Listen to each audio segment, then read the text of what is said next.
What is happening, everybody? Welcome to this very special live stream here at Pitcher List. I am Nick Pollock, joined by Pablo López of the Minnesota Twins. And what we're going to be doing today is going over one of his games on September 22nd. And I've been dreaming this for such a long time. So really, again, Pablo, thank you so much for being here. Nah, thanks for having me, man. I like the concept. I like the idea. It's gonna be fun to, break pitching down, in-game adjustments, why like sequencing decisions, and like what us as pitchers are able to see if what the next pitch is going to be, what we learned from the previous at bat, and all that. This is why Pablo Lopez is one of my favorites, guys. And that's exactly right. It's the joy of pitching. And it's something that I've been trying to share with as many people as I can. And to be able to do this with you as it goes on, to really hear your mentality, hear your approach. Great. Maybe I'm going to use my fastball here, maybe not. Talk about maybe the pregame stuff as well. And before we even get to that video, I do want to talk about preparing for this one and kind of what you do. So for everybody listening, they might not be familiar that you gained a lot of velocity this past offseason, actually a year ago, I should say, entering the Twins. You gained a new breaking ball, and you became this different pitcher. How would you describe your whole approach through this year? No, it was. I entered the season with a tremendous amount of confidence because of all the work I put in the off season with, my body, my mentality, and then the trade happening and all the resources that were provided by me by the Twins that allowed me to become, better in a lot of different aspects of my game.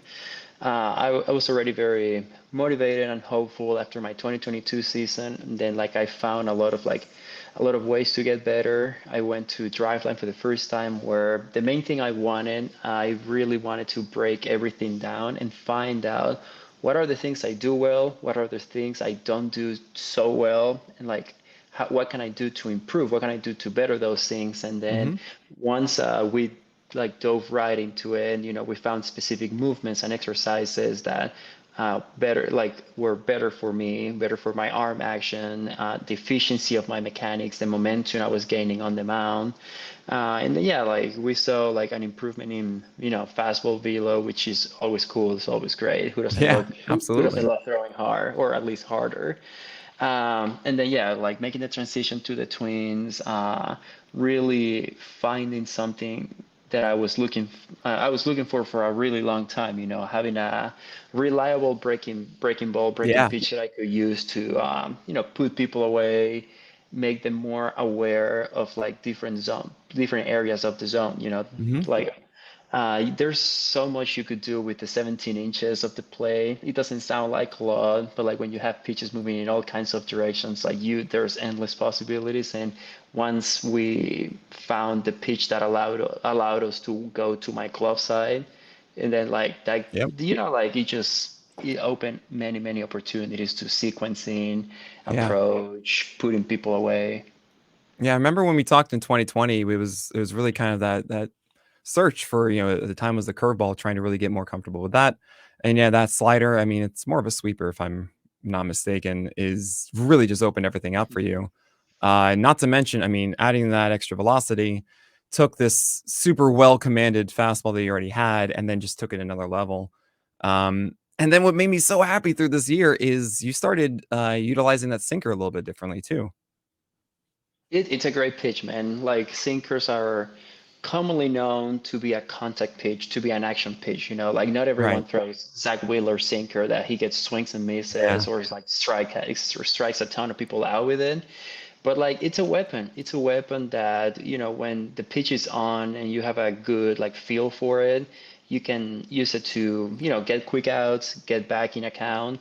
But it's about understanding the pitch. The pitch always serves a purpose. If you hmm execute it, sometimes even if it's for a ball, you can find a purpose to that. Okay, you can see batters shifting their eyesight more towards let's pretend it's a righty. Yeah.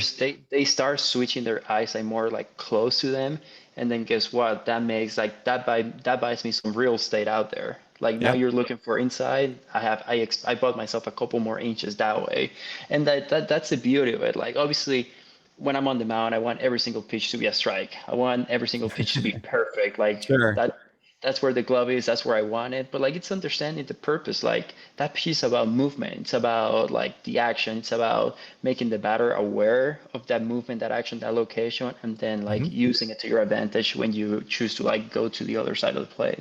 Yeah, what I'm really excited about, I believe in this one, you do a decent amount, is utilize that sinker early on, instead of kind of saving it to end something where it's a little difficult to get them out. And so it's like, all right, it's 1-0 count or something.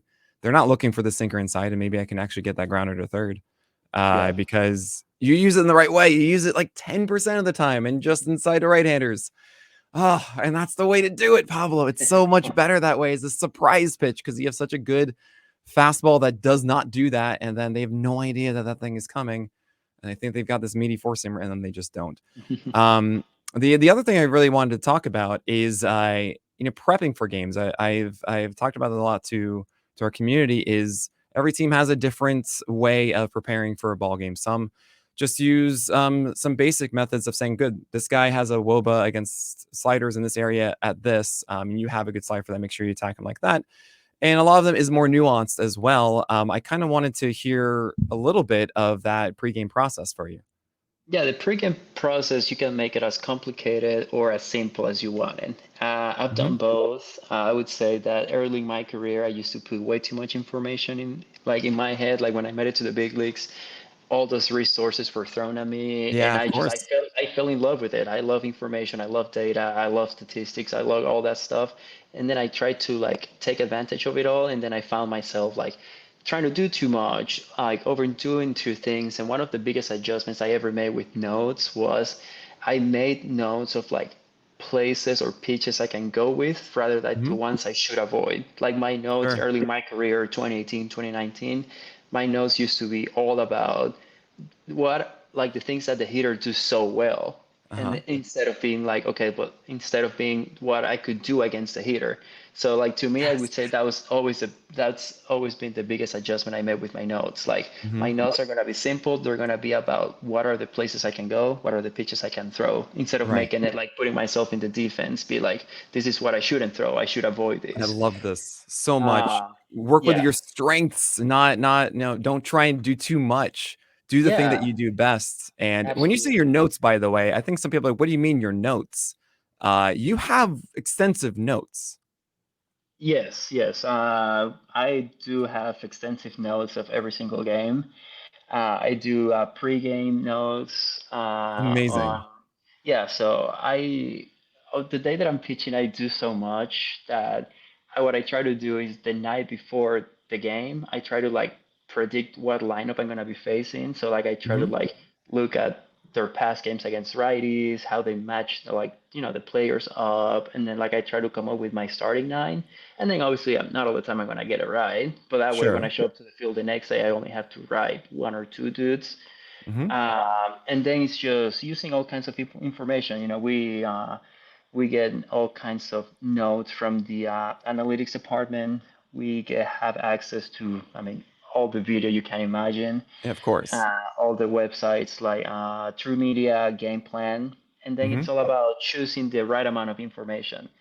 Yeah. I look at the notes, I look at the heat maps. Like blue is good for us, red is bad, red is where the Right. hitters are crushing the ball. I like looking at QRV, quality run value, on Hmm. pitches and locations. I like looking at that one. I like looking at expected slugging.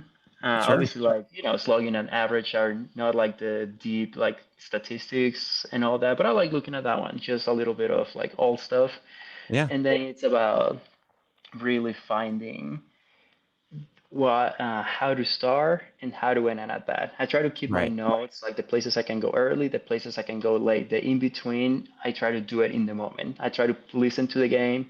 I try to pay attention to what the hitters are telling me. That's where I get my in between from.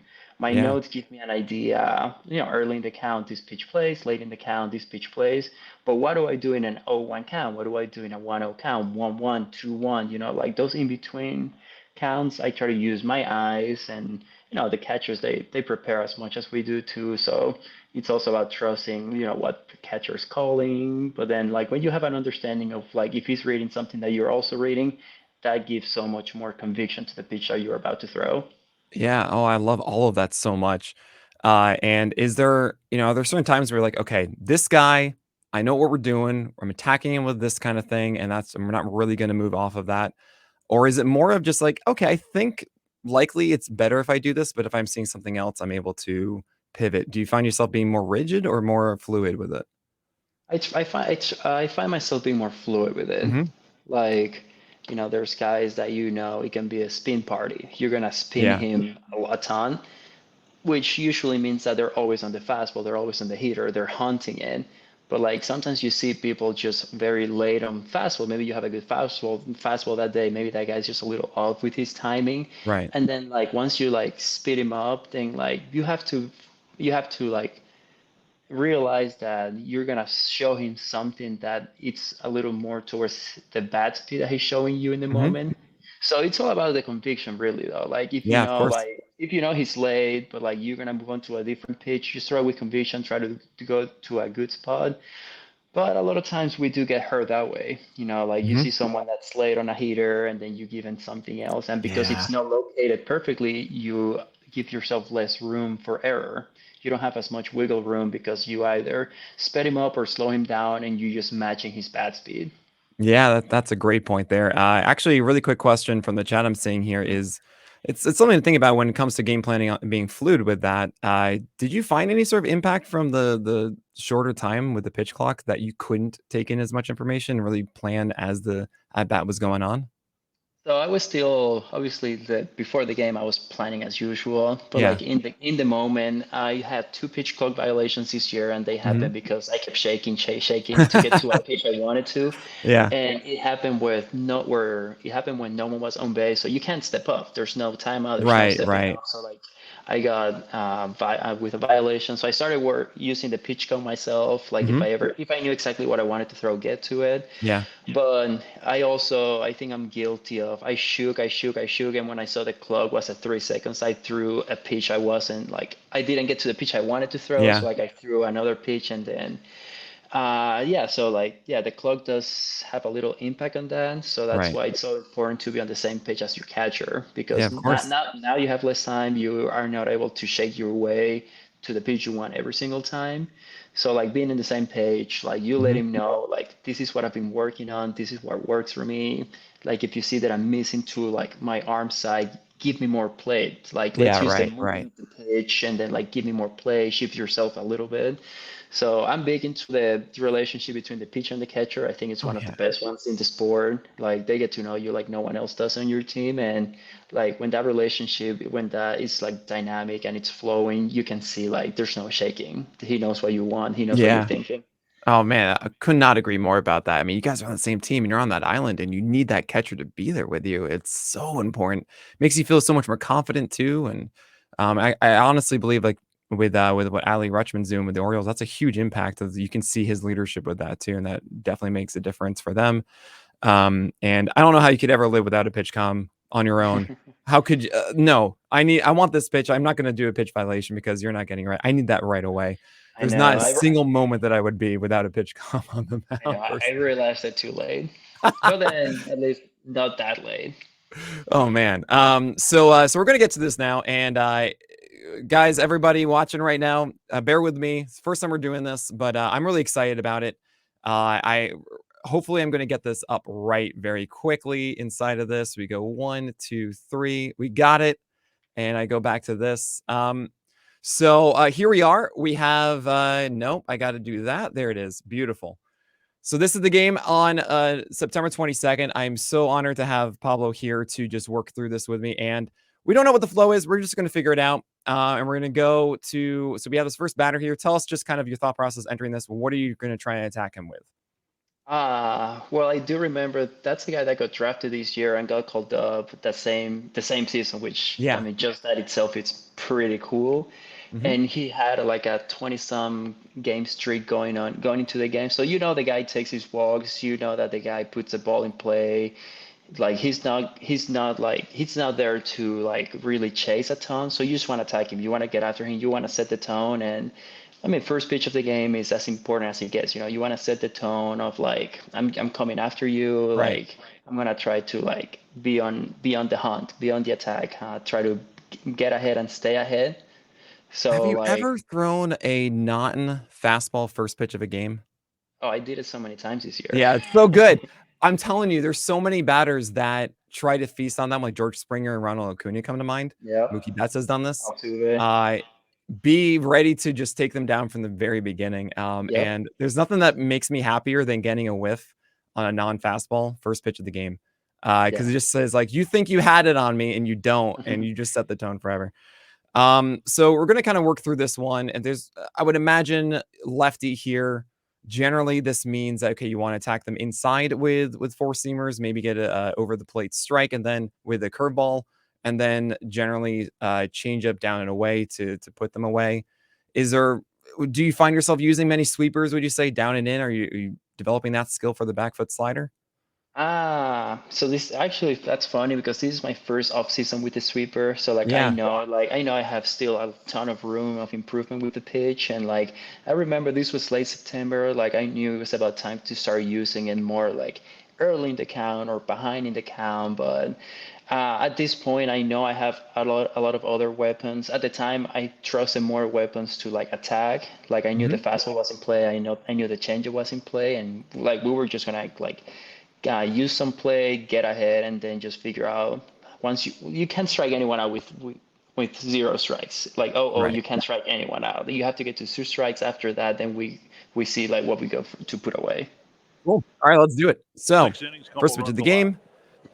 Uh, Out in front, you strike see one. 94 like that, and that's a pretty easy attack mode. It's like, okay, cool. He's aggressive on it, couldn't handle that. When you see something like that from you're saying from a first year player, does that mean you go back to the fastball there, or do you think like, okay, he's going to have that in his head now? Maybe I should try something else. Well, he swung under it, and then Yeah, like now he's got some. Now he saw it. Now he's gonna like he has an idea what it looks like. He has an idea what his timing was. So like, if you are gonna throw it again, don't throw it in that same spot. That was pretty exactly. middle. Yeah, Like obviously hitting's hard. You get away with some, but like it's about time to get a little more specific. You're ahead in the count. He's there to swing the bat, but he also doesn't chase too much. So like, be aggressive and specific in the zone. so I'm curious if it's like a curveball now or a fastball inside. That's a Fouled away, beautiful. two Oh man, strikes. that's so good. Oh, and he's aggressive on it too, right? Yep. So is that kind of going through your head now of do I attack with another fastball or do I go to the secondary? Yeah. So like, obviously, you can see that the fastball went from away to inside. Yeah.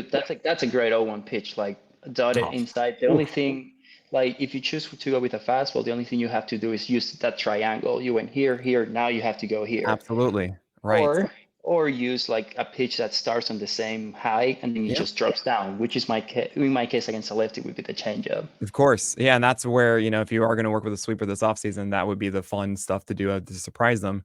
It's always a really interesting thing. I know I'm spending so much time on the first at bat here, but when it's not necessarily him, it's let's say it's like Freddie Freeman or someone. They know, okay, 0-2 now, two straight fastballs like this. Secondary comes, it's down, it's going to be, probably in the dirt or something.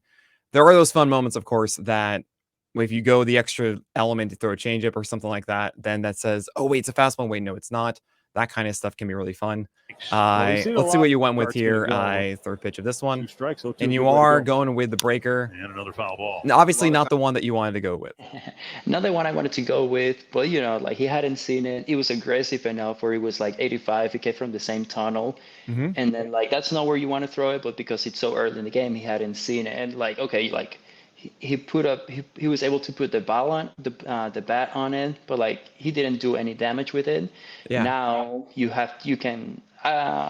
can go with it again. You have to get it to the right spot, which in an 0-2 counts against a lefty would be to the back foot. Right. You still have the up, especially after Hmm. you show him a breaker after the fastball, or the one place we haven't done, which is, we haven't gone yet, which is like the down and away with the changeup. Sure.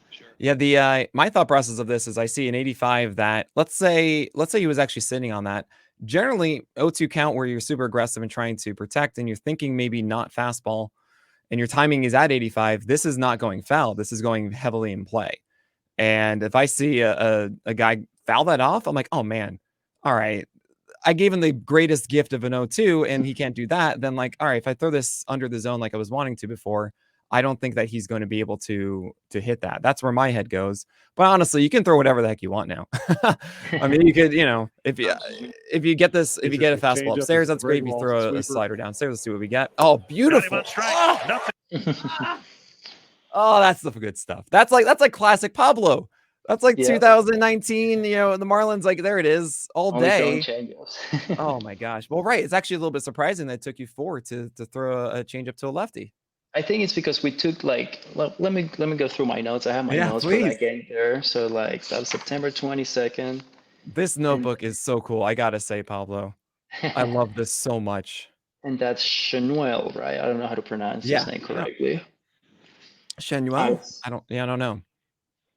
Yeah, with Chenuel.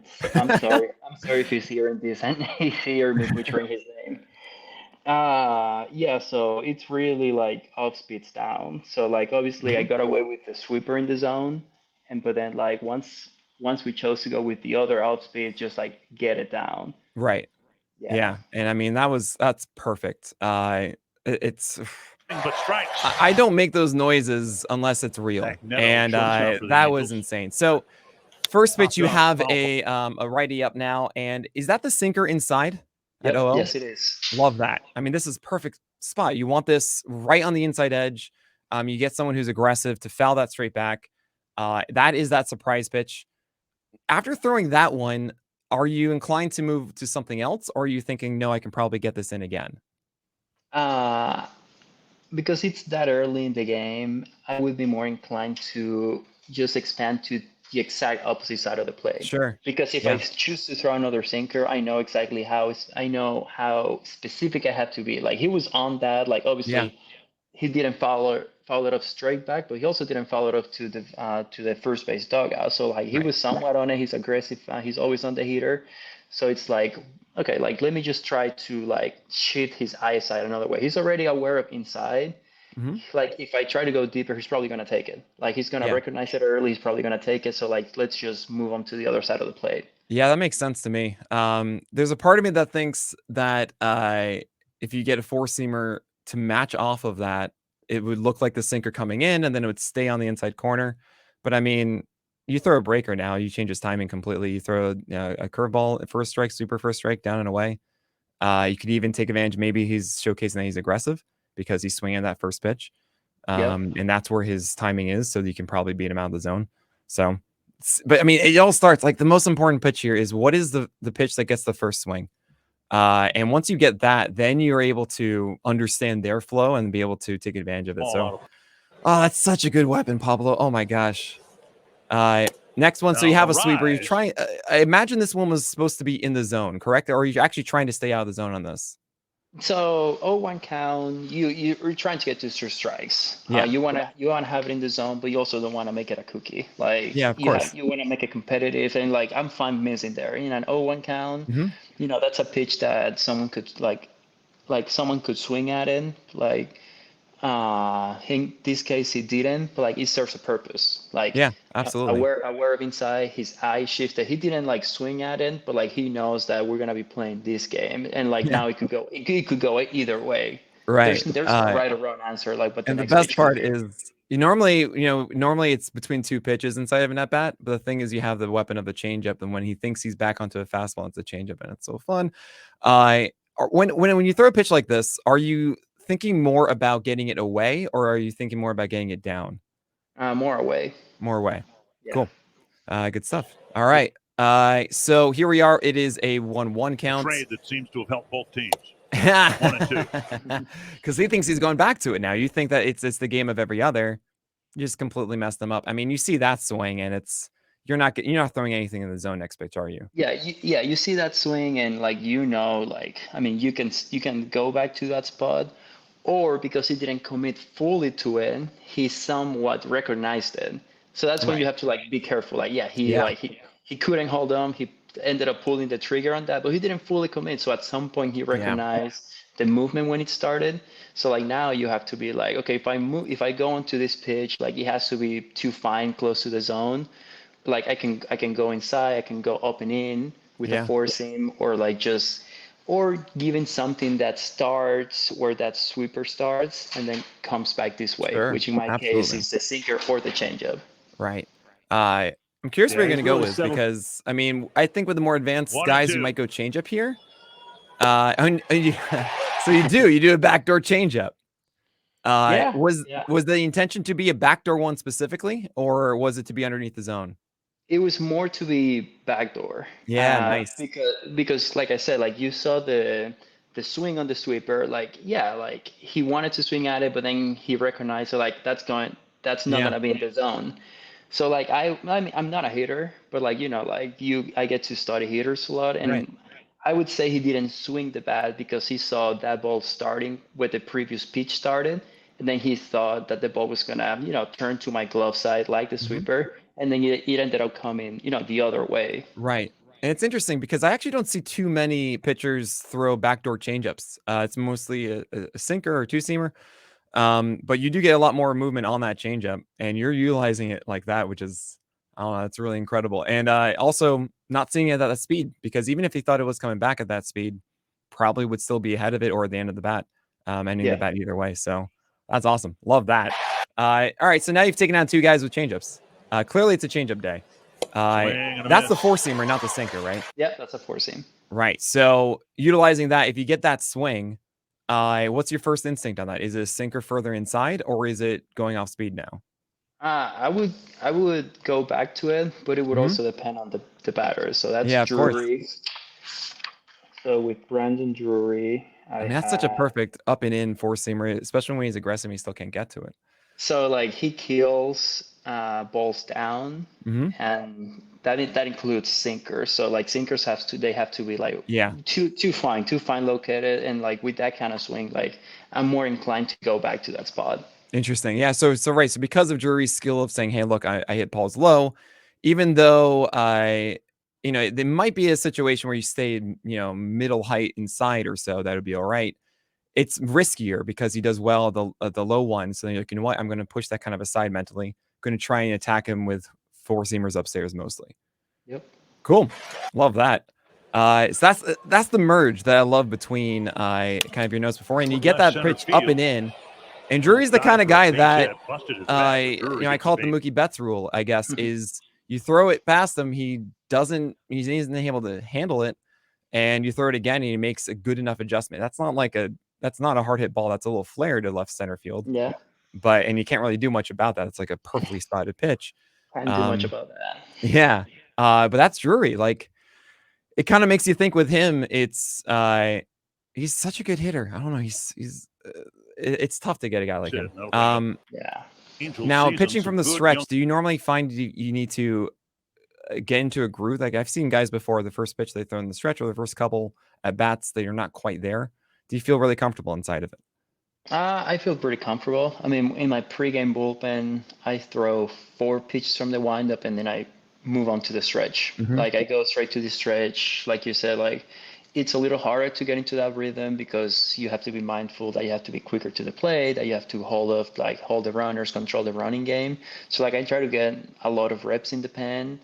So that way I have an idea of like where my timing is. Like Right. if I already like in the pregame bullpen, I realized that I was a little late. I'm able to fix it, like try to fix it there rather than fix it when it matters, on the mound.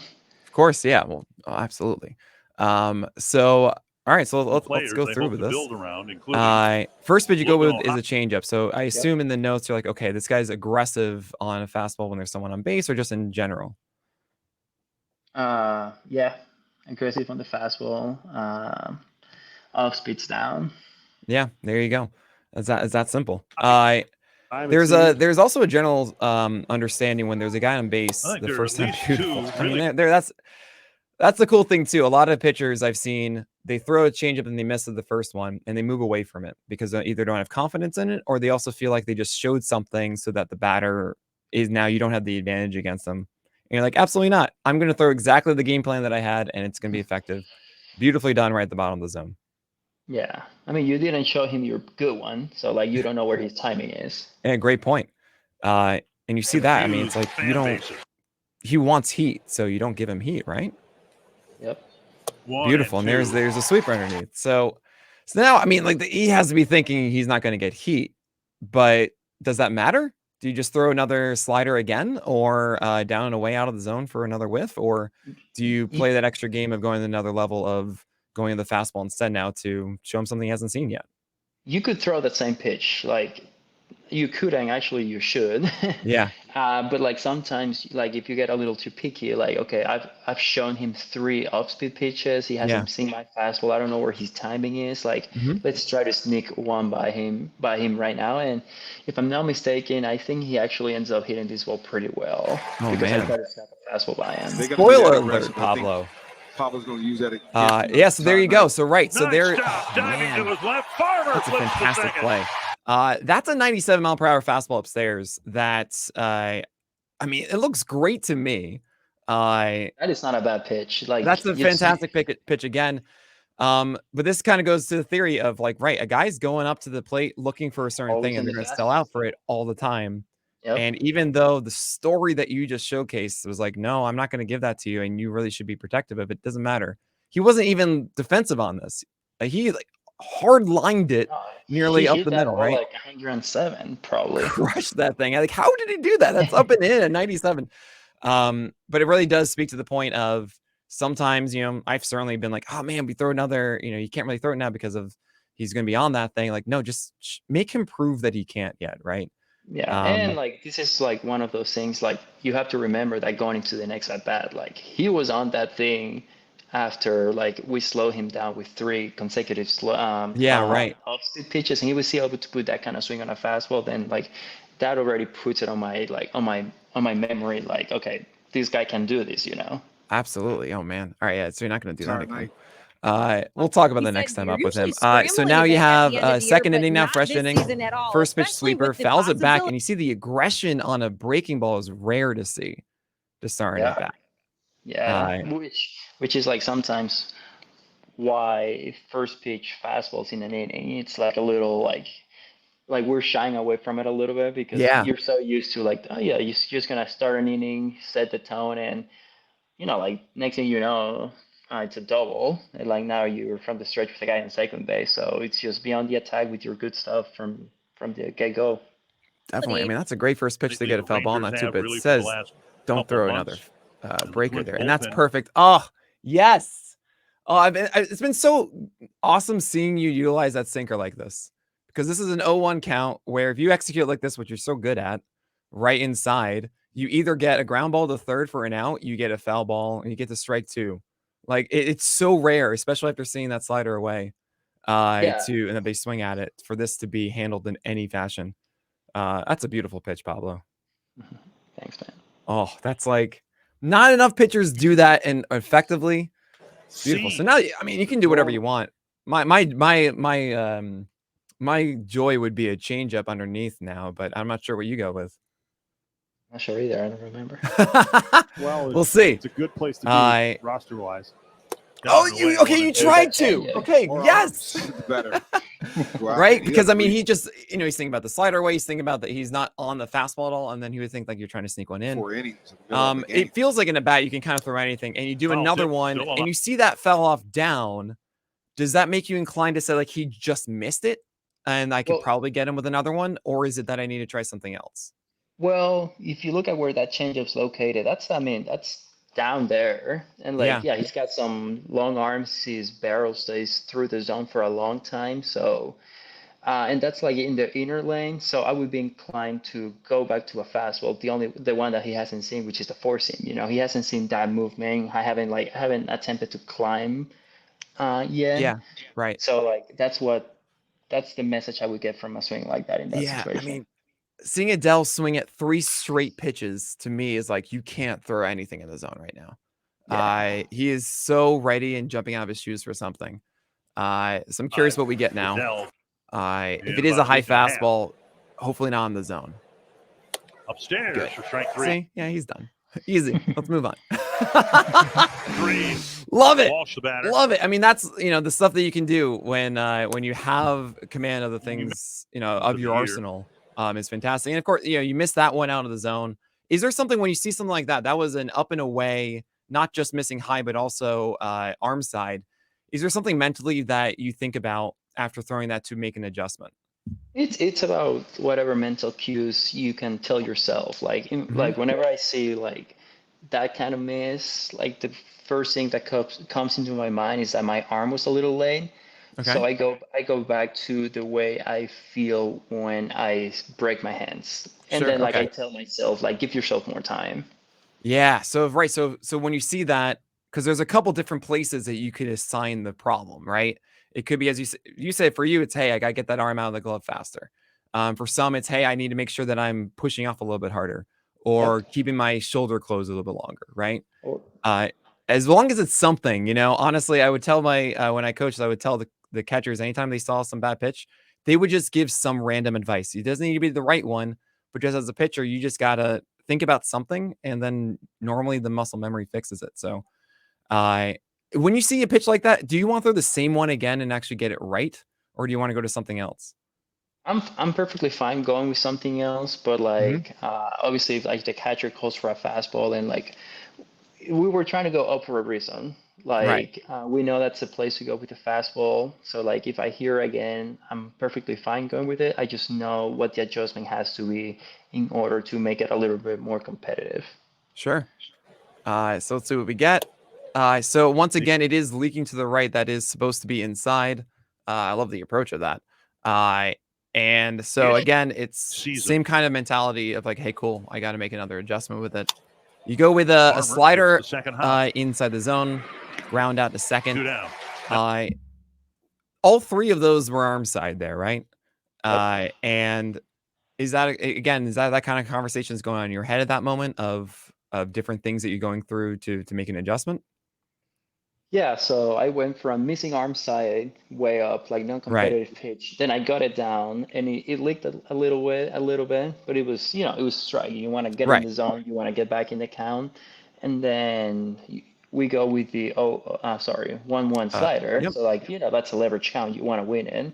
But you do know you have to be a little more specific with it. Like he hasn't shown you yet what he can do with his fastball, and you saw he hit that Right. ball kind of hard. Right. Like he didn't show me yet where his timing was with the fastball. So I think obviously with the where Kyle Farmer was playing allowed me to get the out.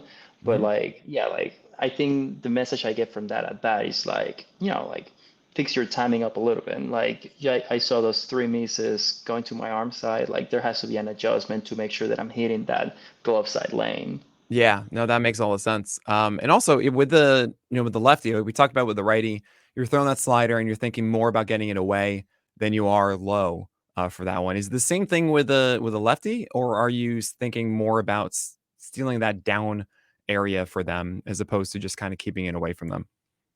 No, I think I'm not looking to be perfectly perfect like on a low and away Hmm. slider. Like Yeah, obviously like those back doors are, they're they're pretty, amazing, but they're incredibly hard to execute, right? they're so hard. Yeah, Like and like you don't need to be that specific. You just yeah. have to move your sides a little bit. Like Hmm. this is a 1-1 count. I want it in the zone. Sure. And then like I'm thinking more down. I'm thinking more down than I'm thinking like to the back Left and foot. right. Like Yeah. yeah, yeah. Like I'm not looking to go back foot in a 1-1 count, but like I'm Right. looking to like make it a little better than that was. Yeah. Yeah, that makes sense. I mean, it's a really interesting conversation I think about because again, it's the same kind of thing, righty lefty, but also as you release it, you're trying to miss in certain ways. You're trying to actually go after it in a different way, which I think is just so fun. You can actually see how things transition and are executed based on that. Mentalities in the game. Oh man. Now this Oh, they do so much. helps Okay. I missed the first pitch here.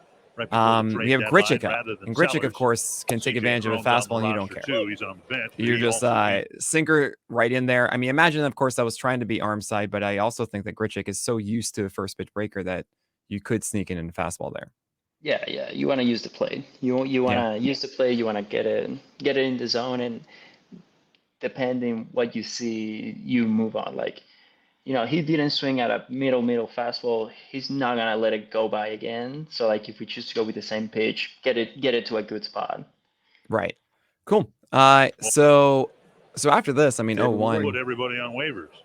Oh, I love that you went back Farmer's with it. gonna Yes. charge. Because again, And Grichuk time is to so release the used to, play. you see, 1, 2, 3 the whole seconds old rule for is Lopez. big boy, you throw Left slow. on the batter's box. And he's so used to all those sliders down and away as a righty, and being Yeah. able to sneak that sinker inside corner to get him ground out in 0-1. And I love the fact that you're using it before you get to 2 strikes, before it gets too late, because you can get those quick outs, and that means you can get to the 6th inning so much easier and faster. Yeah, efficiency. And then like say like middle, we choose to go with it again, a little more specific. Make Right. it better. Make sure you hit that lane. Yeah. Because, he's aggressive, he's hunting on the fastball. He's a strong guy, like he's Oh, a yeah. power guy. He likes hitting the ball gap to gap and all that. So he's not gonna miss another middle fastball. So just make it more specific. Absolutely. And what's really interesting, the thing that you're talking about there is that 0-0, you're having a different approach with that sinker than you are at 0-1. Yeah, I'm looking to use the movement, but like getting in closer to the zone. Mm-hmm. Like, early in my career when I was working with the pitch, it's an 0-0 count. We were going sinker with the righty, and you see the catcher sitting black, like he's right on the corner. Yeah. And then like if you start that pitch on the catcher's mitt, it's not gonna end up there. It's Right. gonna take off, then it's gonna be a ball unless the guy is super aggressive and he swings at it. Mm-hmm. So 0-0 count, you're not guaranteed that the guy's gonna swing at it. You don't know that for sure. So like it's moving, it's hard, it's a good movement pitch, just like challenge, like get in the Right. zone, challenge in the zone, and then he didn't swing at it. Okay, like let's go again, just get it to a good spot. Yeah. And also you bring up a very interesting conversation I have with a lot of pitchers is there's different preferences when it comes to gloves. Some think, okay, I have the initial target, and then before I release it, they're going to move it down and bring it back up, and that's fine. Some say I want the glove where the ball lands. Some want the glove where I want to start the pitch. What are your preferences when it comes to a catcher's location? I like to see the glove where where I want the ball to start. Mm-hmm. Unless it's a forcing fastball. If it's a forcing fastball, I want the glove where it's supposed to end. Sure. Any other pitch with movement, I want the ball where it's supposed to start. No, Because interesting. Yeah. because I want to throw because I'm looking to throw every pitch like a fastball. It's just Yeah. a different grip. So like the fastball, it's gonna stay through. It's gonna go to that spot. Now the two seam fastball, like I want to feel that I'm throwing a four seam. So I'm Mm-hmm. aiming at the glove, and then like the ball's gonna move what the ball's gonna do. Right. So like if we want this pitch to end up middle, I can't aim middle because I'm always looking for the glove. He's just gonna take off. So like I shift my eyes, I shift my catcher a little bit, Mm-hmm. and that's why it's so important to develop that relationship. Like okay, Absolutely. whenever you're not throwing a fastball, you want the glove or you want the pitch to start, and then Yeah. then you identify the count, the situation, and then you give me the target accordingly. Yeah. Oh, that's great. I was the complete opposite, Pablo. I wanted the glove where the ball was gonna go. I was like, okay, cool, I can make this work. But but I mean, also what always frustrated me too is there were catchers that, and I see this all the time, and it blows my mind, is where the catcher sets up. I see pitchers that hit that exact target, and that spot is not a good one. It is, setting up, say, middle away for a two seamer that is very hittable, and it turns into a hit, or I see guys that I can feel like they need that big mitt to be able to hit. And then as they look up to deliver, the glove is down as they're trying to frame it better. And it happened to me when I was in college. And I told the catchers, like, I'm sorry, I lose the frame. I don't care. I need that giant thing. I'll hit the You spot. need You it won't need there. to frame anything, Yeah. Obviously I did, but still, it's interesting. Again, as you're mentioning, that relationship between pitcher and catcher is just so important. Yeah. We're gonna go here to the third inning. We've got a fastball up 95. You're against Fletcher here, and there's a thing that's taught to a lot of younger pitchers, which is bottom of the lineup. You take a small foot off the gas pedal. This is a kind of a time to find any lost pitches, especially the third inning. You're gonna face the top of the order soon enough. Are you thinking about that at all? Are you thinking maybe I can get a curveball in during this at bat against Fletcher so that I can find it against a tougher guy earlier on, later in the inning? No, I'm thinking about get this guy. Do you Yeah, like it's the fair. bottom of the lineup? You have to go and get this guy. It happened a lot early in my career, especially Hmm. pitching in the National League. We got to face the pitcher, Oh and yeah, right. like we got to face a pitcher. Like it's the bottom of the lineup. It's almost a free out, and Yeah, then like you find yourself getting in trouble, and then guess what? It happens quick, and then you get in trouble sure. quick. So, yeah, like if you're looking to get a feel for a pitch, you have to be careful. You have to do it when you're in an advantage count. Say that I'm Right. searching for my curveball. I'm gonna do it in an 0-1 or 0-2 count because Mhm. if I miss, I still have, the leverage on the count. But no, bottom of the lineup, I'm still going on the attack. Cool. All right, well, let's see you attack Fletcher at 1 count. Good slide. That's Breaking exactly what ball you're talking about. in their Cool. first. Focusing more on away than it is down. He takes it there, and it's kind of a check swing. And you go back with the slider down and away. And Julian. A lot of times I've seen that kind of be as a surprise called strike. Was it more of that, or was it something that kind of floated a little bit higher up? Were you trying to get that in the dirt? I was trying to get it away. Hmm. Like I was Yeah, trying to further. Yeah, laterally. Yeah. like same height, just maybe 2 more balls to the outside. Hmm. But yeah, like because I showed him the 0-1, it was in the zone. It Yeah. was up. That was the Right. same line. It was just all the way down, and I'm looking to just get it. Yeah, Like make further him away on that. shoot. Absolutely. Yeah, like it's Fletcher. He's not gonna strike out. Fletcher never strikes out. You're Yeah. not gonna strike this guy out. So I think a lot of my mentality with guys like that is also challenged in the zone. Mm, Like end the at bat quick. Like if you sure. try to make a guy like him chase, you're gonna find yourself in a 2-2, 3-2 count. So I think also like knowing who's hitting, just make it a good pitch close to the zone. That's a really great point. I love that. And now we have Stefanik. You challenge him with a fastball early inside at 95. Easy fly out. Man, those are the best, right? You execute one pitch, and it's over and done, and you can just, everything is great. Kids, throw inside fastballs effectively. Learn that skill. Oh my gosh. It's how you win. Okay. Right, back at the top of the lineup, and you throw, oh man, look at that. That's the pitch. Oh gosh, I want to see that so much next year. Oh no, that's my one wish for Christmas, Pablo. Okay, here's the thing though. You see how that pitch is at 87? Yes. That's how they all should be. And this is an 0-0 count, and that's Yep. something I kept working in the like as the season went on. Not because I'm looking to throw it for a strike. I'm gonna back up the pitch. Mm. And like I think it's gonna haunt me later in the game where I try to sneak one in early in the count, and it's not 87, it's gonna be 82 for whatever Yeah. reason, just because I'm aiming to be for a strike. So Hmm. like later in the season, my whole mentality was like just throw every single pitch with the same intention. Just Yeah. like if my 0-2 slider is at 86, 87, I'm gonna throw my 86, 87 slider in an 0-0 count. I'm just gonna throw it into a different spot. Hmm. Oh man. Yeah. So you also see that aggression out of the zone on a slider like that. You can't give him a fastball, can you? And that looked like more of the curveball. Is that right? Or is Yeah. that's the curve, because that's going more 12-6 there, 83. That's the spot that like you dream of down and away. Did he not give it to you? No, he did not. Unbelievable. Umpires don't know what to do with curveballs. They never give you the high one. And then when you hit the bottom one perfectly, they don't like that one either. I don't get it.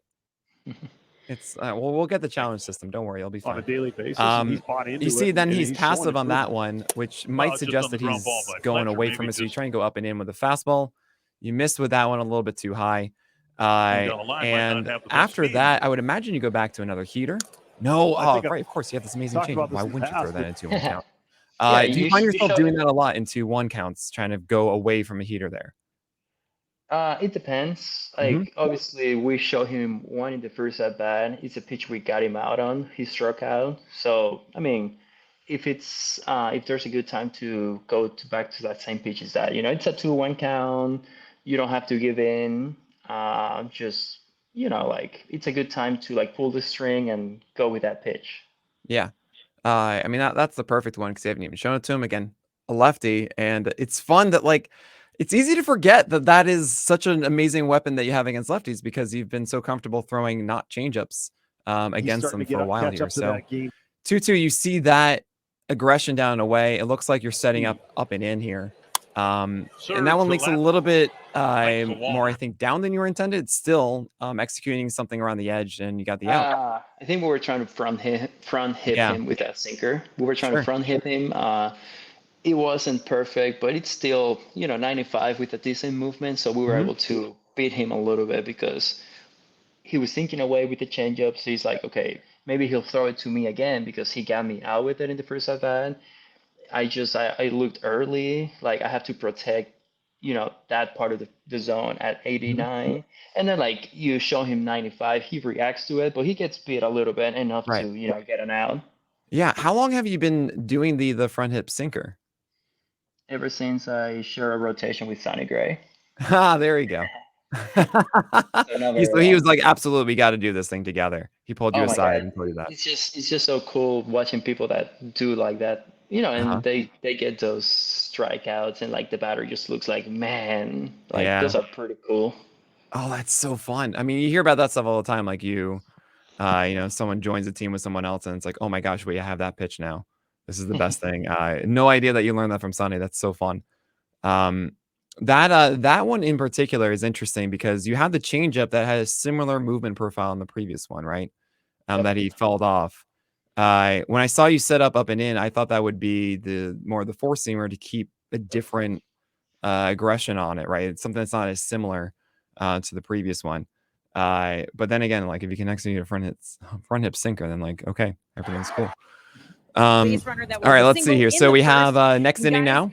I don't know if it's just a fan first thing right pitch, it looks like a behind me, sinker but I inside don't think I have heard this Anito. place is- Trying to get that aggression on the younger With the guy. way the team Makes a lot of played sense. in You the missed that second half. inside.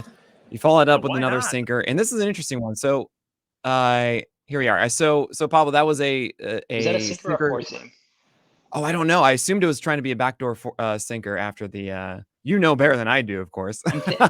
I'm trying to think that was supposed to be a four seam away. Okay. First at bat we went with the sinker. He fouled it back.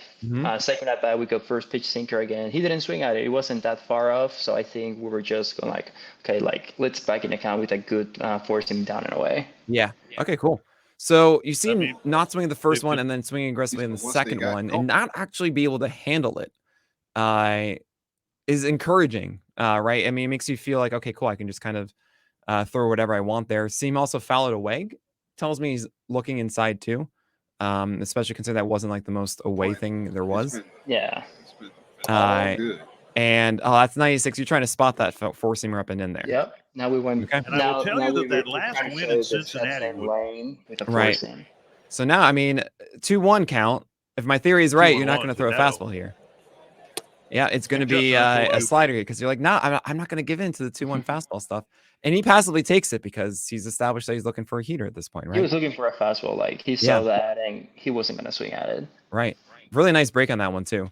And thank you so much, Minnesota, for the lovely camera angle. So at this point, change up or slider, right? Yeah, there it is. Oh, that's a good take. That's a beautiful pitch. Oh, that's so annoying. How, like you do that returns a whiff far more often than this take would suggest. What do you do after that? Well, he recognized it, and just like in the first at bat, we got him on a changeup after the sweeper. I think my thought process right now is a 3-2 count. He showed me that he may not swing at it. Like that pitch that pitch was in the zone for a while. Yeah, we're gonna watch that one more time. It's such a nice sweeper. Yeah, oh my god. That pitch was a strike for a long time. And I'm like, I could throw another one, but like I'm gonna have to like move that pitch a lot closer to the zone. Yeah. And with he hasn't that at bat. He was late on a 94 fastball. He didn't swing at the other one. So I think after this pitch, because it's been 2 sweepers in a row, I'm thinking fastball or changeup. Right. It's something I've actually I've been talking to our staff about, which it's been a theory of mine for ages, is 3-2 pitches. The first 3-2 pitch you throw in at bat. I believe the gap between secondary performance and fastball performance is largest in 3-2 counts because batters are instantly going to think it's a fastball in 3-2 counts. And then if you throw anything that is remotely looking like one, they will swing out of their shoes for ages. Cole Reagans does this endlessly. I think like it's an absurd amount of 3-2 pitches he throws his changeups and had success with it. Yeah, I will I heard it jump for first, joy that if this is a changeup full that's count. executed. Leading off the 4th inning. I mean, And you just threw a fastball fastball. That's good. out. Okay, great. So, I mean, it looks like he wasn't expecting one. Yeah, he was not looking for a fastball there. Then I'm so happy you didn't throw a changeup. Don't listen to me. Throw that fastball every single time. I mean, the previous pitch did show, like, if you're taking that, you are not looking for heat. It's that simple. And yeah, that's great. Moving on. Battles with beautiful. course of That's the the first year. pitch, slider away. Drury swings at it. Beautiful execution. And then that's the changeup backdoor that you were talking about before. Yep. But instead of doing that in a 2-strike count, you're trying to do that at a 1-strike count now. Yeah, 0-1. Yeah. So I'm just trying to play the game where like it comes from the same place a sweeper did, and then like if they don't recognize it, like they're gonna swing at like they already saw the movement going the other way.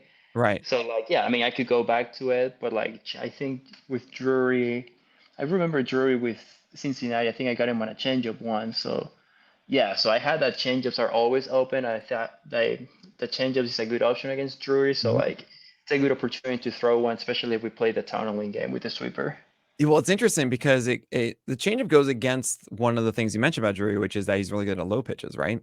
Yep. So if you throw that changeup, you really got to be careful to ensure that's either low enough, or I mean, we never see the high changeup working, so it pretty much always be low enough for the changeup. Yeah, no.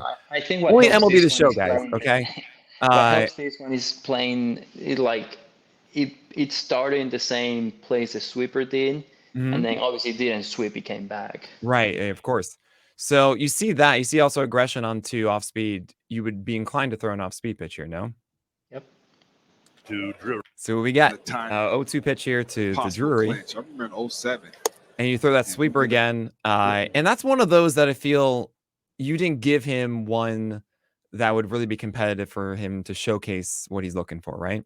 Yeah, and like that's a pretty much a non-competitive pitch. Obviously, in an 0-2 count, you don't want to leave that pitch hanging in the middle of the zone. So like sometimes we like over exaggerate. Like I gotta get this pitch away. Right. No, of course. The reason I'm asking it is now that you've thrown that, do you feel like, okay, wait, let me try that again and actually do the thing I'm supposed to do? Or is it more of, okay, I should probably move away from that now? I would move away from now. Like if I have in my notes that changeups are always open, I would be inclined to throw a changeup or go back to a fastball. That makes sense. 1-2. And you try and do the changeup, it misses away. 2-2. I'm thinking going to go fastball back here now. Oh man, and you had him too. So close. 95 just inside. You see Drury get upright, and I love that because it's really showcasing that was the right call. Of hey, you're throwing everything away at that point. You see that he's leaning out over it, and then you have him sit up.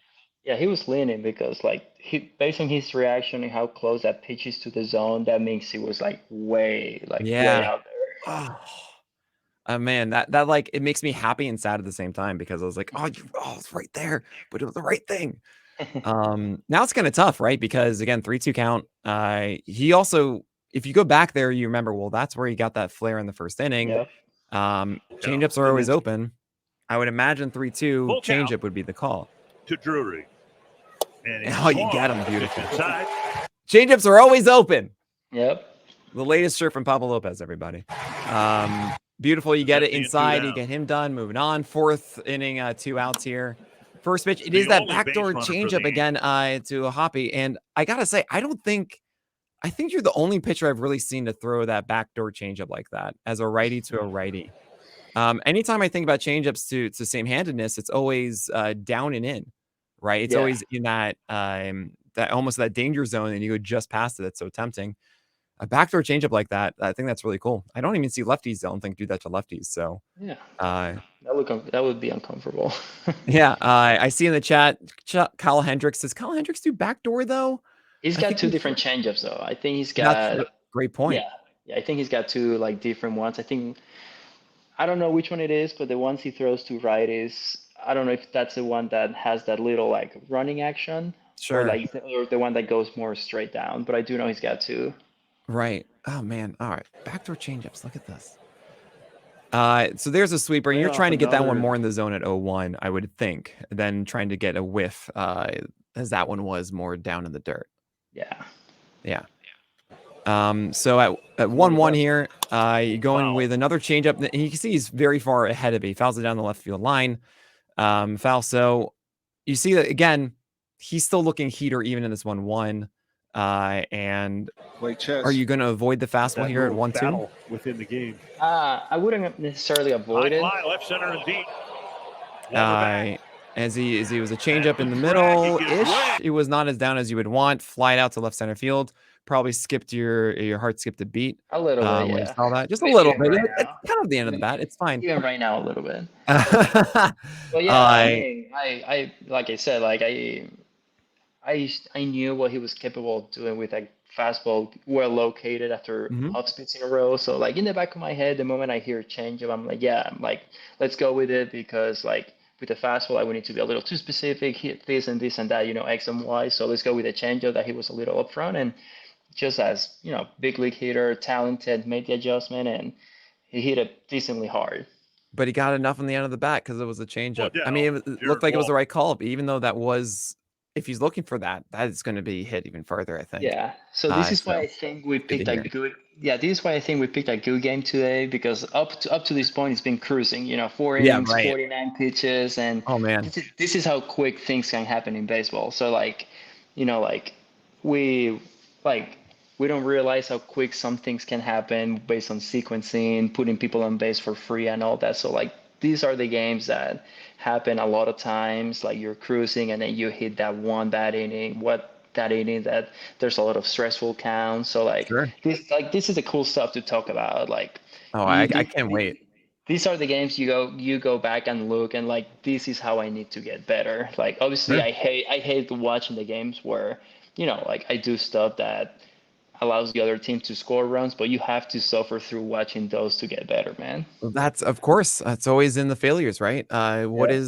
is growth without failure? So let's Walker watch Randall this here. Grichuk here in the fifth. So we have a first pitch changeup taken for a Red for strike, intent and equals at they that use point, okay, 65 kind players. of feels like even if it was looking for a fastball, he probably would have swung at that one. So you don't really get too much information from that first pitch from Adele, who I honestly imagine after swinging 4 straight pitches in the first at bat, he's just like, I need to take one. I need to do that. And then a sweeper pull to the left side, so it's a 1-1 count. 1-1. With Adele, you were trying to get this at bat over with quickly. Imagine a 1-1 with the sinker missing inside. Yeah, we were trying to going take with the advantage of that sinker, aggression. make something happen, action pitch. Right. Misses too far inside, and at that point, it's interesting because I was talking about before about the adjustments you can make, and you've missed east-west on both sides now, right? Too far in on the sinker, too far away with a sweeper. How are you thinking in your head of how to stabilize that? Gotta shrink it. You Yeah. gotta shrink the east-west, like Yeah. especially now that it's a 2-1 count, make it competitive, but make it a good one in the zone. Like Mhm. you went too extreme this way, you went too extreme this way. Just like get back in. Right. You know what I would think in my head is try to get a curveball because that is more of the north-south, right? That to me, my focus was always like when I get on that, it's like getting on top of it, going straight as opposed to going inside or outside, just like get it up and down. And it's sometimes it's 2-1. oh my god, that's so good. I'm sorry. It's beautiful. 2-1 changeup. Yeah, well, I mean, okay, getting on top of that too would work, I guess, too. But that's a beautiful pitch at 2-1. And you're also even talking about with Brandon Drury, you're like, okay, cool. The changeup is always there. But honestly, Pablo, like it's always there regardless if it's Drury. This is your moneymaker. It's the best. And you finally see Adele swing out of his shoes at 2-1 for that one out of the zone. 2-2, I would think you go back to it. Fastball up and in. So what was the thought about going back to a fastball there? Yeah, I think we were going to, I don't think it was supposed to be that up and in. I think it was supposed to just be up, like over the play up. And going back to the first at bat, we got him on a fastball that was probably higher than that and closer to him. Yeah. So like, like he is willing to swing at a fastball up in the zone. But again, like these are big leaguers, they make adjustments. Like with 2 strikes, they're aware like this is how he got me out the last at bat. I have to be careful of it, and yeah, he didn't swing at it. Do you find that it's interesting because you're playing the same game, right? So do you find yourself the second time through that more batters adjust to handle the thing you beat them with the first time, or they are still stuck in the same thing? I mean, you have to Yeah. you have to try for yourself. Right. Like, you're not gonna find out unless you do it. Like, you get someone out on a changeup, the next at bat they put the barrel on it, and like, okay, he was looking to make the adjustment to the pitch that got him out. Some guys sometimes they just can't lay off. You can just stay with the same plan, the same approach, and it'll work out. So it's about willing to try and find out. And like, yeah, I mean, we try to go up, got it to a very similar spot, and like okay, this guy was paying attention to what I would try to do with two strikes. Absolutely. And it's also Adele who's, made some progress throughout the entire season Lopez has here had in a few. September. So props to him What for else that. you would call it? 3-2 count. Let's see. Is it a fastball? It is, and it's Well, they got a couple down. walks, different things they could Take do ball now. 4 for Adele. And now you have a man on first as Well, I you're get the done. wrong pitch. Man on first, you just walked the first batter of the inning. Obviously, never something that's what you want to happen. Are you thinking carefully about this about with Walsh? It's a 3-0 game in the top of the 5th inning. Is there a certain approach that you generally would take in this situation? Yeah, get back in the zone. And I remember this game, the scoreboard people were trying a new graphic or something. So every time the other team would walk someone, they would put walks will hunt you. Oh Like, no. walks are gonna get you. And then, like, obviously I wasn't thinking about that in the moment. I was thinking about that after the game. But like, Right. after a leadoff walk, you're trying to get back in the zone, like force them to swing the bat and earn their way on rather than like putting them for free.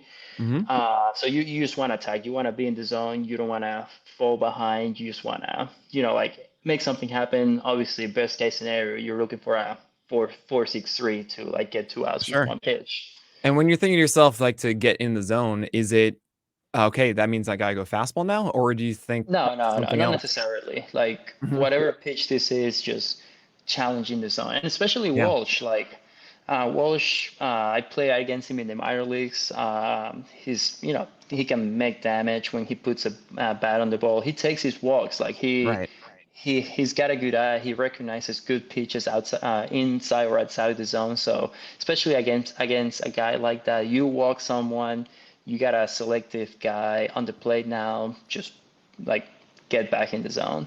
Cool. All right, let's see. Shohei is from Japan. Maybe it's And all I'm not surprised, honestly. I mean, when I asked the thing about the fastball, I was thinking to myself, no, he's going to say the changeup because the changeup again, it's always there. 87, even though that of all places to put it, probably not ideal inside the zone. There, still, it is your pitch, and you just get back in the zone. And Walsh is probably going to take the first one after Assistant walking trainer? somebody. yeah. That's the general MO of a lot of guys too. And you go back to it again, miss down low. Is it? Yeah, at this point, it's 2 straight changeups. Walsh has seen it twice now. Is that in your head, or are you thinking, no, I'm just going to keep attacking with it until I get beat on this pitch? Could have been either way. This is the pitch that gets me. And again, I think I had the walk thing back in my mind. Like, I just walk someone. I have a patience guy in the zone. It's a 1-1 count. Last thing I want to do is fall behind 2-1. I'm going to have to challenge him with this pitch. And again, I think also, like, having a percentage of my conviction being thinking about throwing a strike instead of just getting the pitch to the zone. I think it's what caused me to, like, not be as aggressive to the right spot in this pitch. Sure. Honestly, it's so shocking to hear you say that because I don't know. When I think of a lot of pitchers, I can see like, yeah, there are a lot of guys that really struggle with their command, and you can see it constantly pitch by pitch. I say it as either you're fighting yourself or the batter. And I see so many pitchers that are just fighting themselves and they can't locate and they can't execute. Not something I would classify with you. Sure, in the moment, it's a little bit harder. But yeah, I just think like, oh man, Pablo, you got this. You're fine. Right? It's a 1-1 count. It's not the end of the world. But I think but you walk Oh, the of course. previous guy. Like, it's a 1-1 It gets count. to you and everything. Yeah. Yeah, you want It's to get either back to the for us. driver's seat. It's either for us over here to be like, oh, you're fine, buddy. And you're like, no, man, the mound is an island to everybody. Yeah. Okay. So here's a 1-1 pitch after two changeups, and there's a fastball down the middle that Walsh It's takes. a fastball middle. And just like that, it was a And one-run game. he's in that moment of taking two changeups, looking for that heater, finds it, goes down the middle. And you were saying you were thinking about that that walk. Lopez. Understandable. Ball one to We're going to move on from that. That's the anatomy of a home run. There it is. That moment happens, and often you get punished when you're at your weakest, and that's just baseball. You know. Yeah, walks will haunt you. All right. So you missed with the first pitch changeup, and passes, and then all of a sudden to Grichuk, and you're probably thinking, just get back in the zone again, like establish something good and get into a rhythm. And he hits a sinker. It looks like a 95 that was down up the middle for a single. Farmer made a similar play. Talk to me right now. I mean, what are the things that you go to internally to get you back on track? Man, just gotta slow the game down. You know, walk, homer, single with like a pitch that could have been an out, but like he hit it to the right spot. He hit it hard, so like right now it's just like I gotta get this guy right here. I have to get myself like slow myself down, you know, whether that's breathing, whether that's calling the catcher out for a mound visit. Yeah. But like you have to regroup, you have to pretty much forget what happened to that point and then focus on the very next pitch. And you got to get this next guy, because if not, like things are going to continue just spiraling down. Mm-hmm. Yeah. I mean, I'll tell you this, Pablo. Hopefully all of us in chat can say the words with me, but just remember us saying, hey, you're dope, Pablo. Okay. You're good. You got this. Changeup is always there.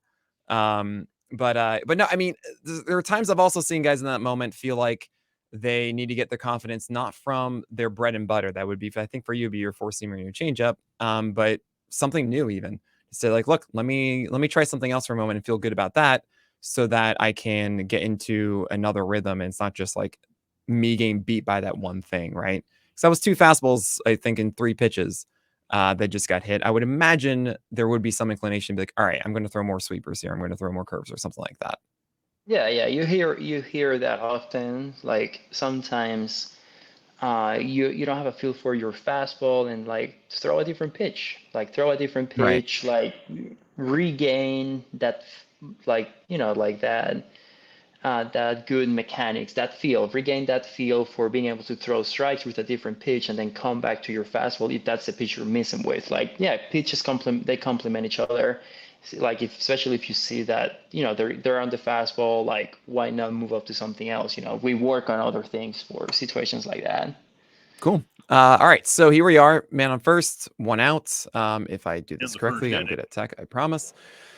I missed the first pitch here. You start off Fletcher, who again doesn't strike out. You start him with a slider. He's very aggressive on it. At 83. I love this. Again, you're going away to something new here, and the slider has been fantastic in this game. You get a strike. Fletcher's aggressive. So is that a thought of, okay, secondary stuff slower is maybe what he's on, but then Fletcher's kind of one of those guys that can adapt to anything? I think, you know, hitting is contagious. Just like pitching, just hitting is contagious. Like Fletcher saw the previous 2 guys hit a homer, hit a single, like he wants to go there and keep the party going, keep something happening, keep the momentum going. And like, I'm pretty sure if I throw a fastball, like I'm more willing to say with a fastball, who could have put the barrel on it more than he did on the sweeper. So like, you know, they want to keep the good thing going. That's a great point. I love that. Yeah, it's why the rule of thumb, man gets on second base. The first time man gets on second base, the first pitch you throw is not a fastball, because everybody wants to hit that run in. Yeah. And that's exactly right. Still the same kind of idea with that.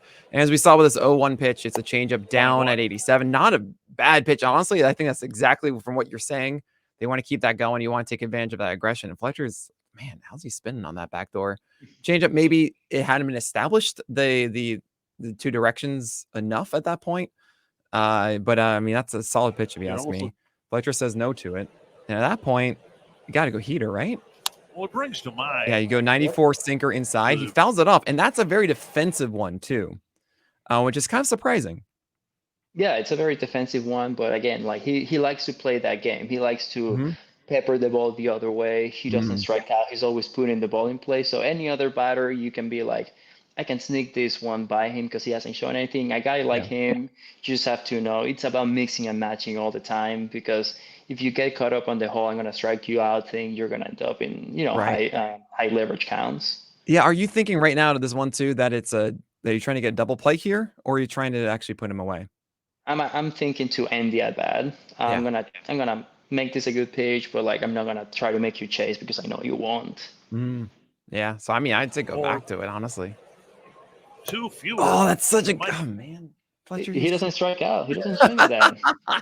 It's a slider down in a way that Fletcher just follows all the way through, and to me, that just says sinker inside again. And so you go fastball, but it goes out a little up and away, and I'm still thinking that inside edge is all yours, because that one foul ball was outed way foul, looked like down the right field line. Yeah, I think that one just was like right. So it's kind of exciting. It's like, oh man, well, cool. I get another chance at this thing, because he didn't really see that. He saw something that went away. Home runs, it's a real challenge. And you go with the changeup inside, and he tries to fist this. This is a great pitch because he's a little off balance, thinking that's that fastball again that he saw in 94. Changeup is always there. You fly it out to right. You get that first out, and that first out feels so good, doesn't it? Yeah. Yeah, especially after all the previous at bats. Yeah, right. So you get a 95 in there. Stefanik is being a little passive, surprisingly. Fouls off 95 upstairs, which is a fantastic pitch from you. We actually really haven't seen it too much, a couple times in this one, but not really right at the top of the zone, that tempting part. Fouls that off, and 0-2, it's got to be a breaking ball now, right? This is a 9-hitter. You just threw 2 fastballs set up for this. You should. Yeah, you should. Yeah, you should. That sounds right. But I don't think I do. Oh, you want me to fastball back upstairs? If you look at the catcher's glove, he was supposed to be down, and I do remember Stefanik is one of of those. I see. Right, you see that push out. Yeah. Stefanik is one of those rare cases, like Albert Pujols, just to say, like, it's like when you look at their heat maps, it's one of those cases, like, it's interesting how they handle better the fastballs up in the zone that they do down in the zone. Usually, like, because, it's easier to, like, handle the pitches down, like, knee high and all that. Like, with him, I thought it was interesting to the point that I still remember, like, with the fastballs, you have to go down. Right. And then, like, I think I was just trying to sneak a fastball by him. I knew I had to be perfect with it. Up to this point, he'd only seen fastballs. He never saw anything else from me. So, yes, I do agree. I should have gone with a different pitch. I think I played a high risk, low reward game going with this fastball, because I needed to be too fine with it to work, and ended up being up in the zone, and he did what he does so well with those pitches up there. Right. Yeah. This swing to me is I mean, yeah, you got, it was unfortunate that it happened to go in the same exact spot the second time. It makes all the sense in the world that down and away fastball would freeze him a lot more and be much more effective. I see a swing at like a high fastball like that, and I'm like, oh man, this guy he's like jumping out of his shoes for it. I would just give him, my mind goes straight to like, okay, you get it down. PJ in the comments even mentions could be a ground ball for a double play at that point.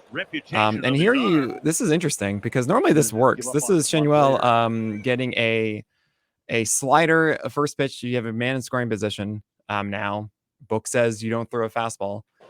You don't throw a bad one. This is traditionally what we call free real estate, which is an 0-0 breaking ball for a strike that everyone will take. And he ins and outs it and pushes to left field, and it's just kind of like, all right, that's crazy. Was there was this a surprise to you? I mean, it's a surprise to me watching it. A little bit, but going back to what I mentioned to you, his last at bat, we went with the 0-0 slider at 87. Yeah. And then right before this at bat, I had a mound visit, and it was all about get this guy, get ahead, stay ahead. And then the moment I hear slider and the pitch come, I'm like, get it in the zone. And I think that took away some aggressiveness from the pitch. Oh, I see. Yeah. Like it's an 0-0 count, throw your good aggressive one, just aim it, just find the starting point so it ends in the zone. Right. Like, I'm not saying that it would have been different, but like if I throw like the one I did the last at bat in that same spot, who knows what would have happened, But like I'm left wondering, like, up on it a month later, more aggressive with it. Right. That's So yeah, slight. that one's the one at 83 that you were talking about, 87 versus 83. The way that you throw it and everything changes that. And that's actually really Yeah. interesting. That wasn't intended to be an 83-mile-per-hour pitch. Yeah, no, it was To left and should, down for it a should hit. be It'll hard. tie the You game. do one Right. right away. And Oh, that's Waller's so fascinating. I never would have thought about that. That's great. 4 months ago. So here you are. You get into trouble here. It's a 3-3 game, and you go back to the his slider last here start. against Neto. Doesn't swing at that. So at 1-0, you go with a sinker, 1-1. and you nail it down and in. At this point, it kind of looks like that Neto is just being patient. It's not really giving you any sort of information. So at that point, what is your plan of attack right now? 1-1. You got. I mean, are you trying to think ground ball, get out of this inning as fast as you can, or are you thinking more about specifically getting to that strikeout, getting to second strike here? I'm looking to get him out. Yeah, I'm looking for that ground ball. I'm looking for a strikeout. Like, obviously, you take a one pitch, one out in any situation, but there are times that you do need a strikeout. There are Oh, yeah. times that you can search for that, and I think this is one of those. So, like, we went with the slider away, we went with the sinker in. He didn't swing at the sinker. We can go back to it, or we can go Yeah. up in the zone. He hasn't Yeah. seen that. Absolutely. Yeah. And actually watching this now, oh man, that's a beautiful slider though. I mean, that's great. And if he makes contact, honestly, there's a world that you're upset he doesn't make contact, because if he does, that's probably a double play. Gets a swing and a miss. It is something of note that I don't think we've seen as many inside and high four seamers as I normally do from you. I mean, maybe that's more of a transition from Miami to Minnesota. But when I think a lot of your games, it's so many of those up and in four seamers. We're not seeing as much, but I mean, there are rare times I'm like, why didn't you do that one? And of course, he swings at the 1-1 slider. You throw another one, you get the strikeout. It's beautiful. That's a great one there. Strikeout But number 6. yeah, that's good. So satisfying. Cool. Okay, you're just one out of this. It's still a 3-3 game. You got this. You just got to get your team into the dugout, right? Yeah, and this is a guy that this guy can hurt you. So Yeah, you're this you're is the looking careful at to, that here. yeah, you have to be careful. You want to be, yeah, you want to, again, you want to end the inning. You want to be in the zone, but this is a guy that can hurt you. You can give yourself a little like wiggle room to like pitch around. Absolutely right. So exactly. So you see third base, and you see that as a base open, I imagine. Yeah. For Drury here, because this is. Would you say this is the most dangerous batter in this lineup for you? Yeah, I would say. Right. Cool. All right. So what are you going with here? What's your first one? Changeup's always open. Changeup's always there. I swear we got to make Be that honest, shirt you don't now. have to worry about it. All right, so you go with a fastball up and in, Foul and you get a away. fastball 94 that he doesn't handle. It's pretty down the middle there. Yeah, I think that's just, I don't know, like after the first pitch, you never want to throw something that close to someone, but like you can use it to your advantage sometimes. Like Yeah. that makes everyone uncomfortable. Right. Right. That makes everyone uncomfortable. So like you can go ahead and then like, okay, let's see how he's feeling after that. Like that pitch was way up. That pitch was very non-competitive. Like, will he be more aggressive? Will he be more patient? Like, I'm gonna challenge you and find out. Yeah, oh man. So you see that though. 1-1. You see him not handling that fastball. I mean, do you stay with it then, or do you feel like you go away from it? Well, I think that's one of those that you got away with it because of the previous pitch. Like, if you throw it again, get it to a good spot, I would move on to something else. Gotta Yeah, get sure. back out of the way. You gotta So go 1-1 when twice we the get distance. we Popped get a up slider center field. down and away, and you can see how Taylor, upset he is. Under it. Yeah. It has a Inning decent amount of the over. zone. It's not the meatiest breaking ball I've ever seen or anything like that, but still, Drury looked upset. And I mean, was that kind of where you were going with that? Yeah, I mean, we were going to like we sped him up, like inside. Then he fouled it off. I got away with it. Like, okay, I have to move on to a different pitch, and then just because of like the timing was adjusted to the fastball, like I knew I had the opportunity to like make this pitch in the zone and like look for something to happen. Where like if I get too fine and like try to aim for the corner, could be a ball. So I was trying to, it's a 1-1 count again, like make a good pitch close to the zone, and just, we show so much on this side on the arm side of the plate. Let's expose something up to the glove side. Yeah, that makes all the sense. And come on, it's got to be like the best feeling when you see a batter react like that. It's oh man. So we have one more inning left, and by the way, Pablo, this has been so incredible. Thank you so much for being a part of this with us. Breaking Yeah, ball. man. Just missed the outside So you edge. have a As close first as it is pitch to watch. breaker. That looked like the curveball at 80 miles Yeah. per hour. Hold And him right there. yeah, actually, you know, there've been other games that you've really utilized that curveball. Was it a conscious note to not really utilize them much in this game?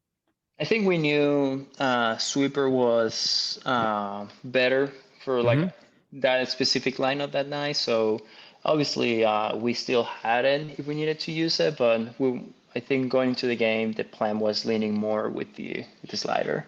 Sure. And I mean, this is also the third time through this lineup. Yeah. Is that a conscious thing too about first time through, I want to show him this thing, second time I want to do that? Yeah, no, absolutely. Third time through, like if you have something that you haven't shown them, now's the time to use it, you know? Right, absolutely. So 1-0 you miss with the curveball, and you throw a fastball away that Ohapi is just like, nah, I can't handle that one. It could have been just a timing thing. It does seem like a swing that wasn't, you know, he was ready for it and he couldn't quite do it. Were you scared throwing another one at that point, or are you feeling like, nah, he can't hit this thing? No, because that's the one area in the first two at-bats that we had him. Like the first two at-bats when he put the ball in play, everything was on the arm side. That's one lane we hadn't hit with the fastball. So I would be fine going to that area or like go back to that, you know, that lane, or then just go with the off speed.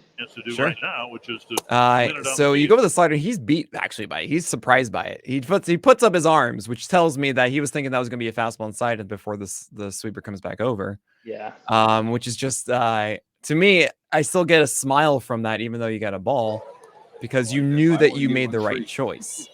And also tells me too, one, that there's no reason for him to switch off of fastball at this point. So changeup's always there. Changeup is always there. Don't worry. Do it again. 3-1. Come on. Show me a 3-1 changeup, Pablo. Okay, fine. Slider. Good. I like that better in a 3-1 Yeah, that's fine with me. Either one is fine. I love the fact that you don't give in. That was a 3-1 count, and a lot of guys would just throw a fastball in there and give Ohapi what he wanted. Nope. You threw a slider that wasn't, I mean, there are prettier sliders that you've thrown in your day. Didn't matter. You got on the zone and you get an out. Like, I love that. You know, let batters get themselves out and don't give in with the fastball.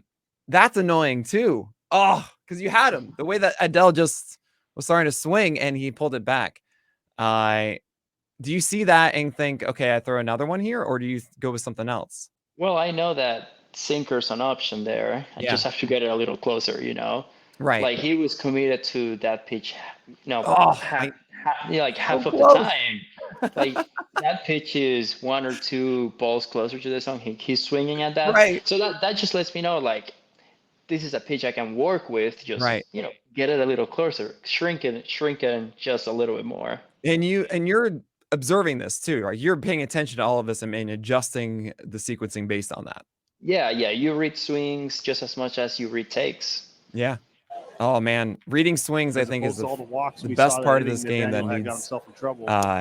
Yeah. Couldn't throw that off-speed stuff. It's the best. Okay, so you don't actually go back with that sinker though. You went with a slider and you got an easy strike. Call it free real estate. Adele didn't want that one. You wonder if you can go back to it when you really need it. Nah, you get the sinker inside and you get the out. Why not? Just take it. Sinkers early and counts for outs, everyone. It's so valuable, so good. Pablo does it so well. 1-1 gets a free out. Done, executed much better than the first one. And you're at 85 pitches here, 2 outs in the 6th. You probably know this is likely your last inning, right? Is there some mentality that you have of once you hit a certain limit that you know you probably won't be out there for the next inning? You grow to understand how sometimes things work when it comes to like that. So I think I had a good understanding that was probably my last inning. And then given how the 5th inning went, I knew I needed this 1, 2, 3 inning, you know, I had to like put this shutdown inning right here, right now. And like, give the offense a chance to go back in the dugout and make something happen, especially on a night like that. That's the day we clinched the division. Like that was a fun night for us, for Twins territory, Twins fans. So I mean, I knew like I need to make this inning a 1, 2, 3 right now. Definitely. And when you get to this point in that game, do you find that either A, you feeling more fatigue, and do you find something else to give you that extra adrenaline? Are you saving it for certain moments? How do you handle that moment when you get up to that wall? Man, it's about location. Location is the Mhm. last thing I want to lose. One time I had a pitching coach say that when you're tired, the first things you lose is not velo, it's location. Yeah. Because you see people trying to like, oh, I'm getting tired. I still need to throw 95. Yeah, you're gonna throw Right. 95. You're just not gonna hit your spot. Yep. So like I go back to obviously, the way you work, the way you condition, you train your body. You hope that after 85 pitches, like everything's gonna be there. But like it's about just like making like making the pitch in the right spot. It's about location, it's about command. Like in the sixth inning, if I don't have 95, I have 93. How do I throw the best 93 I can right now? Yeah, that makes all sense, right? I remember my coach would be like, "Okay, when you get tired, your arm lags, and you have a slower arm circle than you expect. So if you need to get your arm out of your glove faster, when you're later in the game, and get that arm up quicker, it affects everyone differently. Some people are like, "No, man, I'm totally fine. I just have more adrenaline and everything's great." So Yeah. Into the bat. that's amazing for them. So here you are. You have changeups always there, especially against the lefty with Walsh. That's got to be in your mind. You just threw a fastball for a home run off of him. You don't want to give him another fastball. You don't want to give him another fastball, at least not middle. Right. There's a spot you can go with it. It's just count management, Mhm. and then you have other weapons. You have other weapons you can go with. Right. You also have an open base too. And if you don't want to give in at all, I mean, oh man, that's a 94. It's like you like screw it. I'm just gonna throw it, and you're gonna try and do something with it. You can see how he's leaned over right now, and he's very upset he didn't hit that. You can't give him another fastball, can you? Or are you the kind of guy who's like, you know what, I'm gonna just beat you on the fastball because he got one off the homer before, and I got to do this. I don't know. Sometimes if you get too caught up on that and those ego matches, sometimes they come back to get you. Good. So Good answer, Pablo. I love that. I would go with something else. Yeah. So here are 1-1. Changeup is always there. 2-1 coming. I would imagine it's a slider now. Oh, we go with another changeup. That's a beautiful one down and away as he fouls it off. And at 2-2, if he's swinging at that and missing that, you got to go a third one and do the gambit. That was what I would say. That's such a perfect pitch to end it on, though. That's beautiful. Yeah. That's the just inside slider off the plate that Walsh swings over for your 90th pitch to get your strikeout to end this game, and that's got to be a great one to end on. Oh no, it was a great one. He got me the last at bat with the homer, the 2-run bomb, and all of that. And I already gave him enough fastballs to steer at bat. I threw one by him, and then I'm like, this guy, he's a good hitter. Like he's gonna be on it again. Like let's move his eyesight down, and not only his eyesight was moved down, was also moved away. Right. So like we had all that room inside. Yeah. And then like if I like now that I have that pitch that goes inside with that movement, like let's go with it. And like you said, like that's a good pitch to end, that night, that game after the fifth inning, go out and put that 1, 2, 3, sixth inning. I ended like that. I mean, yeah, it's fun. It's like the good things you take from those games. Like I was able to bounce back and have one last good inning, and then we ended up winning the game. We ended up clinching the division, and all was good in the world. Oh man, Pablo, we did it. We got through all 90 pitches of this game. You've been so gracious with your time. I mean, I can't believe that was an hour and a half. I really thank you so much. Just the best time. And yeah, everybody, thank you all so much for joining us in chat and listening online as well. But Pablo, really, thank you so much for joining me today. Thank you, man. Thank you. Thanks to everyone that joined. And like I said, I can talk about pitching for days, and like I love it. And you have such a good thing going on, like the pitcher list people, the pitcher list community. I think baseball right now with so many cool platforms, access to so many like information. I think we're in such a good spot, and like anytime you want to do something like this, I'm always free because you're the best, Pablo. Seriously. Fans are what make everything good, fun. What makes everything matter. And like this is one good way to grow the pitching world. I appreciate that. We love you, Pablo. Thank you so much, really, for taking your time with us. This is a dream come true. So thank you for this. Thanks to everybody listening and joining us today. But that is it. So on behalf of Pablo Lopez, my name is Nick Pollock, and we'll talk to you guys soon. Thanks again.